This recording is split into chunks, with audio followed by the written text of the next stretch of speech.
మామిడికాయ పప్పు చేస్తున్నాను. ఇవాళ ఫ్రైడే కాబట్టి మామిడికాయ ఉంటే మామిడికాయతో పప్పు చేస్తున్నాను. ఇక్కడ నేను కందిపప్పు ఒక కప్పు తీసుకొని మందపాటి కడాయి పెట్టుకొని మంచిగా హీట్ ఎక్కిన తర్వాత మంచిగా వేయించుకోవాలి. పప్పు వేపుకొని ఇలా పప్పు చేసుకోవడం వల్ల చాలా రుచి ఉంటుంది.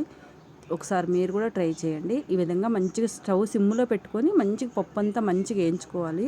ఒక మామిడికాయ తీసుకొని మంచిగా పొట్టు తీసుకొని సన్నగా ముక్కలు కట్ చేసి పెట్టుకోవాలి. చూసిందా, ఈ విధంగా మంచిగా వేగిన తర్వాత వాటర్లో వేసి ఒక అరగంట పాటు బాగా నాననివ్వాలి. కందిపప్పుకి నానిన తర్వాత కుక్కర్లోకి వేసుకొని మామిడికాయ ముక్కలు కట్ చేసుకున్నది, ఉల్లిగడ్డ, పచ్చిమిరపకాయలు, ఎల్లిపాయలు, కరివేపాకు కొంచెం అన్నీ వేసి మంచిగా 4-5 విజిల్ తీసుకోవాలి.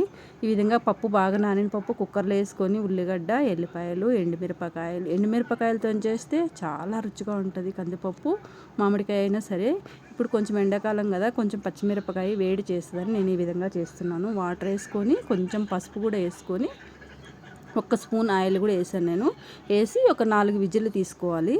4 విజిల్ పప్పు వేపుకున్న పప్పు కాబట్టి మంచిగా ఉడికిపోతుంది మెత్తగా. ఈ విధంగా మెత్తగా ఉడికిపోయిన తర్వాత పప్పు కర్రతో మంచిగా సగినంత ఉప్పు వేసుకొని మంచిగా ఎండుమిరపకాయలని మంచిగా నలిగేటట్టు మంచిగా నలుపుకోవాలి. పప్పు కర్రతో మంచిగా మ్యాక్ చేసుకొని మెత్తగా అయిపోయిన తర్వాత పోపు కోసమని పెద్ద ఎల్లిపాయలు మంచిగా పొట్టు తీసి పక్కన పెట్టుకున్నాను నేను. చూసారా, ఈ విధంగా మంచిగా మెదుపుకొని పక్కన వేడే గిన్నెలోకి వేసుకొని పక్కన పెట్టుకున్నాము. తర్వాత పోపు కోసమని 2 స్పూన్లు ఆయిల్ వేసుకొని